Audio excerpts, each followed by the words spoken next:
Assalamualaikum warahmatullahi wabarakatuh. Baiklah, perkenalkan, nama saya Manisa Rasti Amanda Putri, NIM 2223210059, kelas PAI 5C. Izin mengumpulkan tugas UTS PLP 1. Berikut soal dan jawabannya. Soal pertama, materi mata kuliah PLP 1 dalam 7 pertemuan sebelumnya. Yang pertama, observasi sekolah. Observasi sekolah merupakan teknik pengamatan langsung terhadap kegiatan pembelajaran di lingkungan sekolah. Proses ini melibatkan pengumpulan data melalui penginderaan untuk menilai efektivitas pembelajaran, kinerja guru, dan kondisi sekolah secara keseluruhan. Adapun beberapa langkah yang harus dilakukan dalam observasi sekolah, yaitu pertama, menentukan tujuan observasi, kedua, pilih fokus observasi, 3. Rencanakan waktu dan tempat, keempat, siapkan alat catat, yang kelima, lakukan observasi, 6. Analisis data, 7. Buat laporan. Ada beberapa poin dalam observasi sekolah. Yang pertama, kegiatan seremonial formal dan kebiasaan positif di sekolah. Kedua, kegiatan rutin berupa kurikuler, kokurikuler, ekstrakurikuler, dan kebiasaan positif di sekolah. Yang ketiga, peraturan dan tata tertib sekolah, serta kebiasaan positif di sekolah. Yang selanjutnya, yang kedua itu perangkat pembelajaran. Adalah pedoman yang berisi berbagai materi pengajaran untuk mendukung kegiatan belajar mengajar. Adapun macam-macam perangkat pembelajaran. Yang pertama, silabus, yang kedua RPP, ketiga prota atau program tahunan, yang keempat promes atau program semester, dan yang kelima media. Adapun manfaat perangkat pembelajaran, yang pertama, sebagai pedoman atau panduan agar terprogram. Yang kedua, memudahkan guru. Yang ketiga, meningkatkan profesionalisme guru. Yang ketiga, bahan ajar adalah materi yang disusun secara sistematis untuk membantu pendidik dan peserta didik dalam proses belajar mengajar. Adapun macam-macamnya, yaitu yang pertama buku teks, yang kedua modul, yang ketiga audio, yang keempat animasi, yang kelima audio visual. Selanjutnya yang keempat ada manajemen pendidikan. Ialah proses pengelolaan sumber daya di bidang pendidikan untuk mencapai tujuan yang telah ditetapkan. Manajemen pendidikan mencakup perencanaan, pengorganisasian, pelaksanaan, dan pengawasan. Tujuan pendidikan kurikulum, yang pertama, tujuan pendidikan nasional atau Undang-Undang Sisdiknas Nomor 20 Tahun 2003. Yang kedua, peraturan pemerintah, yang ketiga, peraturan menteri. Selanjutnya yang kelima yaitu manajemen guru dalam pembelajaran. Adalah proses pengordinasian aktivitas kerja guru untuk meningkatkan potensi peserta didik. Manajemen guru juga merupakan salah satu faktor yang mempengaruhi kualitas pembelajaran di sekolah. Adapun macam-macamnya, yang pertama perencanaan, yang kedua organizing, yang ketiga controlling, yang keempat actuating, dan yang kelima evaluasi. Yang keenam, sarana dan prasarana. Sarana adalah alat yang dapat digunakan untuk memperlancar atau memudahkan individu dalam mencapai tujuan pendidikan. Sedangkan prasarana adalah fasilitas yang mendukung penggunaan sarana tersebut. Sarana dapat berbentuk benda bergerak dan tidak bergerak, mudah dipindahkan seperti buku, spidol, papan tulis, dan lain-lain. Sedangkan prasarana seperti gedung, ruangan, toilet, dan lapangan.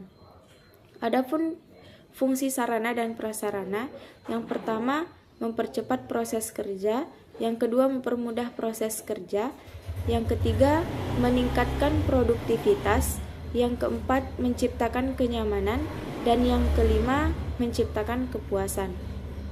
Yang selanjutnya yaitu pertumbuhan dan perkembangan.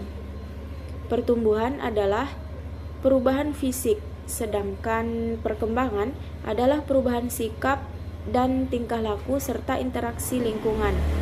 Adapun manfaatnya, yang pertama, gambaran peserta didik, yang kedua, mendapatkan ilmu perkembangan, yang ketiga, akan membantu diri sendiri pada berbagai perkembangan anak. Selanjutnya, masa proses perkembangan. Yang pertama, prenatal, pembuahan sel telur sampai lahir. Yang kedua, bayi mulai dilahirkan sampai 5 tahun. Yang ketiga, usia dini 5 sampai 6 tahun. Yang keempat, remaja 17 sampai 25, dewasa 26 sampai 45, lansia awal 46 sampai 55, lansia 56 sampai 65, manula 65 sampai ke atas.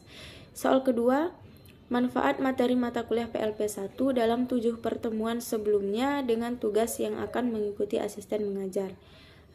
Yaitu yang pertama, observasi dengan mengembangkan kemampuan untuk melihat dan menganalisis proses pembelajaran yang berlangsung di sekolah. Yang kedua, perangkat pembelajaran dan mempelajari cara merancang dan menggunakan perangkat pembelajaran yang efektif. Yang ketiga, bahan ajar, memahami pemilihan dan pengembangan bahan ajar yang sesuai dengan kurikulum dan kebutuhan siswa. Yang keempat, manajemen pendidikan belajar, tentang prinsip manajemen yang diperlukan dalam pengelolaan pendidikan. Yang kelima, sarana dan prasarana, memahami pentingnya fasilitas fisik dalam mendukung proses pembelajaran. Yang keenam, pertumbuhan dan perkembangan, mengetahui aspek perkembangan siswa, baik secara fisik, emosional, maupun sosial. Yang ketujuh, manajemen guru, dalam pembelajaran, mengembangkan keterampilan dalam mengelola interaksi dan dinamika kelas. Dengan mempelajari semua aspek ini, maka akan lebih siap menghadapi tantangan sebagai asisten mengajar dan dapat memberikan kontribusi yang baik.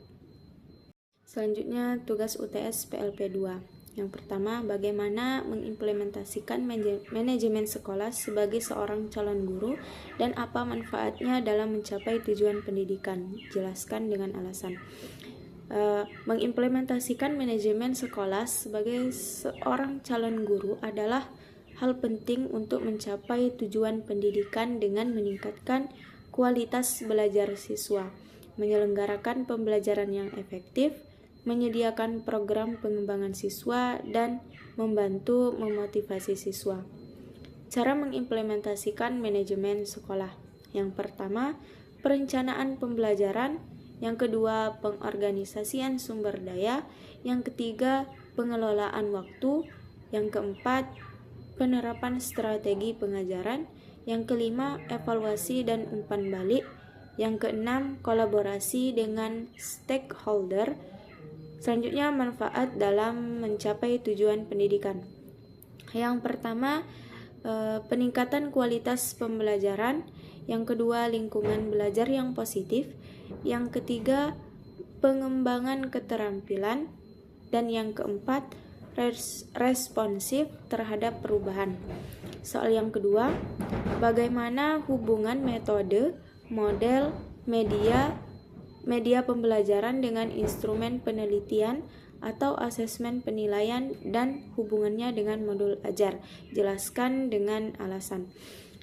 Hubungan metode, model, media pembelajaran, dan instrumen penelitian atau asesmen penilaian dan modul ajar sangat erat karena semuanya saling mempengaruhi dalam proses pendidikan. Adapun penjelasan mengenai hubungan tersebut yaitu yang pertama, metode pembelajaran. Hubungan dengan asesmen. Metode yang digunakan akan mempengaruhi jenis asesmen yang diterapkan.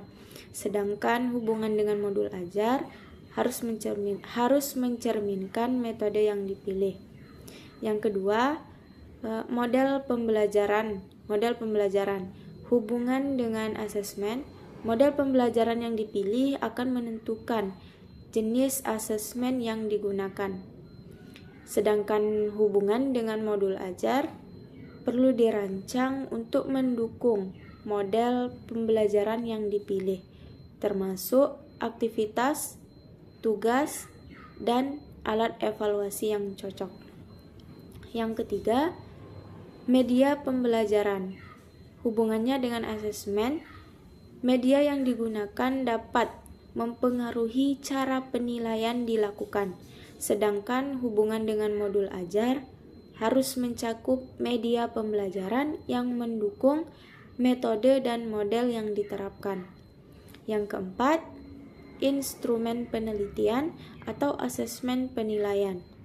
Hubungannya dengan metode, model, dan media, instrumen penilaian harus dirancang sesuai dengan metode dan model pembelajaran yang digunakan.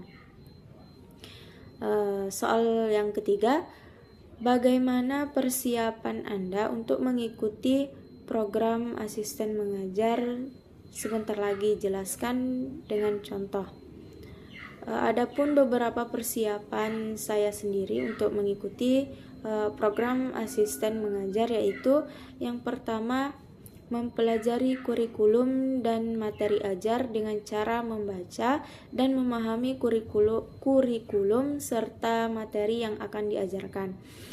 Yang kedua, menyusun rencana pembelajaran atau RPP dengan cara membuat RPP yang mencakup tujuan pembelajaran, metode yang digunakan, dan aktivitas yang akan dilakukan.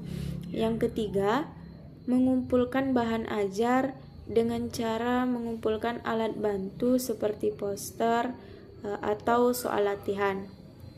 Yang keempat, berlatih keterampilan manajemen kelas seperti memberikan instruksi yang dewasa dan menggunakan sinyal tangan.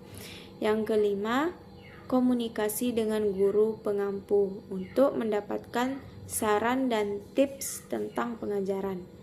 Mungkin itu saja, saya akhiri. Wassalamualaikum warahmatullahi wabarakatuh.